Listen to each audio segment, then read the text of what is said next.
Life Code épisode 475. Si vous voulez que votre vie s'améliore, alors élevez vos standards. Bienvenue à Life Code, le podcast par excellence pour les gens qui refusent le statu quo et qui aspirent à une vie extraordinaire à tous les niveaux. À chaque épisode, je vous présente une personne inspirante, un concept, un rituel ou une stratégie pour vous aider à créer, exécuter et à réaliser votre propre définition d'une vie exceptionnelle selon vos valeurs et votre propre code. Mon nom est Dr. Charles Leroux et ça commence maintenant. Salut tout le monde, Dr. Charles Leroux ici, bienvenue à Life Code. Merci pour votre temps, merci pour votre présence, merci pour votre écoute et merci pour votre énergie. Et comme toujours, je vous invite à vous abonner dès maintenant au podcast afin de ne manquer aucun autre épisode, que ce soit sur Apple Podcast, Google Podcast, Stitcher, Podbean ou encore sur Spotify. Merci à l'avance pour laisser votre cote 5 étoiles ainsi que votre appréciation sur votre plateforme de podcast. Merci également pour partager les épisodes qui vous inspirent à vos médias sociaux. Vous pouvez me rejoindre d'ailleurs sur Facebook ou Instagram @Dr. Charles Leroux. Et aujourd'hui, le sujet du jour, c'est un conseil en fait que je vous suggère fortement, c'est d'élever vos standards. En ce moment, tout ce que vous avez dans la vie, c'est le reflet de vos standards.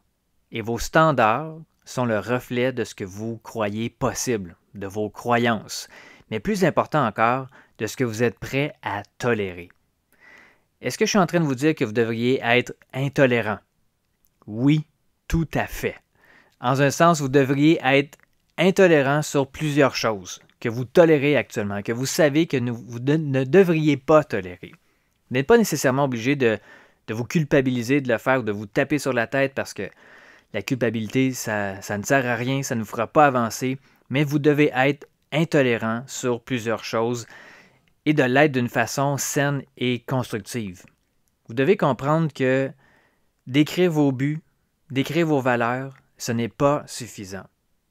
Mettre des photos ou publier des choses sur les médias sociaux, ce n'est pas suffisant. Parce qu'au final, c'est vous, ce que vous faites et votre intégrité par rapport aux promesses que vous faites à vous-même. Ce n'est pas un style de vie à faire seulement durant les week-ends ou quand vous êtes devant des gens et que vous pensez que le moment est vraiment important. C'est une façon de vivre à chaque instant. Chaque moment compte et chaque moment est important. Que vous soyez au boulot, avec votre famille quand vous revenez à la maison ou avec des amis quand vous vous amusez, ou seul avec vous-même quand vous marchez dans la rue.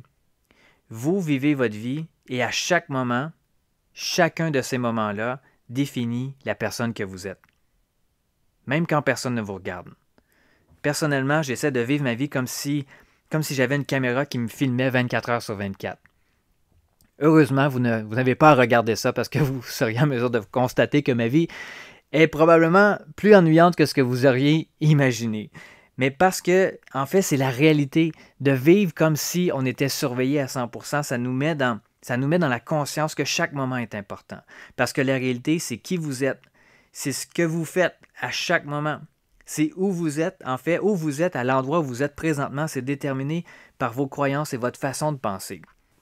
L'endroit où vous êtes en ce moment, c'est non seulement d'après votre façon de penser, mais c'est aussi d'après vos comportements, d'après vos actions, qui, eux, sont le produit de vos pensées. Et là où vous êtes en ce moment, probablement que c'est pour vous très confortable. En fait, c'est votre zone de confort. C'est peut-être pas confortable, mais c'est votre zone de connu. Et inconsciemment, vous tentez à rester dans cette zone-là. Mais si vous aspirez à passer au prochain niveau, peu importe c'est quoi la définition pour vous, mais au fin fond de vous-même, ce que vous devez réaliser, c'est que vous devez être prêt à grandir, donc à agrandir votre zone de confort. Ce qui implique que vous allez devoir être inconfortable, faire face à de l'inconnu. Et ça peut être insécurisant. Et quand vous faites l'expérience de l'inconfort, vos instincts vont tout faire pour tenter de prendre le dessus. Et ça va déterminer ce que vous allez faire. Vos instincts primaires vont toujours chercher à vous protéger, en vous faisant croire et même vous faire ressentir que l'inconfort, c'est mauvais. Et qu'il y a des longues périodes d'inconfort, c'est très mauvais. C'est dangereux même. Parce que l'inconfort, qui est relié au changement, Ça peut être tellement perçu comme une menace par votre cerveau primitif que inconsciemment, il va vouloir vous garder dans la médiocrité, plutôt que de vous élever vers le succès. Parce que pour le cerveau primitif, c'est comme si l'inconfort, c'était une finalité, c'était terminal. Mais la réalité, c'est que sortir de notre zone de confort, ça implique que parfois, on va peut-être échouer. Mais c'est l'idéal. L'idéal, c'est même ça, c'est d'apprendre. Mais comment est-ce qu'on apprend? C'est avec les échecs, avec les erreurs. Ça peut sembler bizarre à dire, mais échouer, c'est naturel. C'est le processus naturel de se sortir de notre zone de confort, de transcender les blocages et la peur, et avec le temps de se désensibiliser par rapport à l'inconfort. On devient plus enclin à prendre des risques à ce moment-là. On devient confortable avec l'inconfortable, parce qu'on sait que c'est ça la voie à suivre. Et avec le temps, le stress, la pression, ça ne va pas nécessairement s'en aller. Au contraire, ça va toujours être là. Peut-être même que ça va s'amplifier au fur et à mesure que vous allez évoluer, que vous allez cheminer. Mais plutôt que de réagir négativement, vous allez mieux réagir par rapport à ça. Ça ne deviendra pas comme un signe de nervosité, mais plutôt comme un signal à performer. Donc, ce que vous devez faire, c'est de changer votre perspective et votre interprétation de ce que vous ressentez quand vous faites des choses inconfortables. Et de réaliser que chaque interprétation face à chaque événement que vous vivez, bien, c'est un choix. C'est pas évident, mais en gardant un état de conscience élevé et des bons rituels pour rester à jour, rester aligné, rester focus, c'est possible de tendre vers le confortable dans l'inconfortable. Si vous sentez que vous n'êtes pas encore rendu là présentement dans votre vie, bien, vous pouvez vous améliorer. Il n'y a rien qui est coulé dans le béton. Certaines personnes sont tellement ancrées dans leur perception d'elles-mêmes et dans qui elles sont qu'elles pensent que c'est impossible pour elles de changer, même dans des circonstances extrêmes.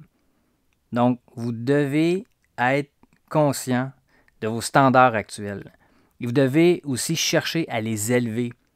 Là où vous voulez les élever, ça vous appartient, c'est pas de mes affaires, mais ce que je veux vous challenger aujourd'hui, c'est de ne jamais cesser vouloir élever vos standards.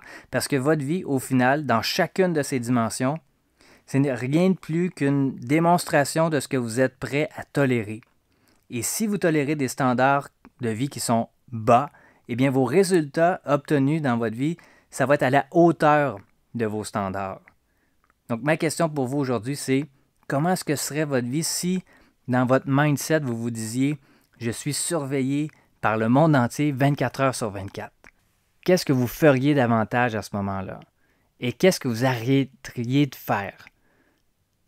Continuez la réflexion aujourd'hui avec ce que je viens de vous partager. J'espère que ça vous a réveillé quelques sonnettes aujourd'hui. Vous pouvez venir me partager vos réflexions sur Facebook, sur Instagram, encore une fois, à Dr. Charles Leroux. Merci d'avoir été avec moi aujourd'hui. Je vous souhaite de passer une excellente journée et nous, on se reparle très bientôt. C'est tout pour l'épisode d'aujourd'hui. Merci énormément pour votre écoute. Pour en savoir un peu plus sur ma philosophie, mon Life Code 24/7, je vous invite à consulter le site internet charlesleroux.ca. Et je vous invite également à partager le podcast Life Code avec vos amis sur vos réseaux sociaux. Vous pouvez me suivre également sur Facebook et Instagram @Dr. Charles Leroux. Et laissez-moi savoir ce que vous en pensez en commentaire, ça me fait toujours un grand plaisir de vous lire. Et finalement, assurez-vous de vous abonner au podcast Life Code pour ne manquer aucun autre épisode sur iTunes.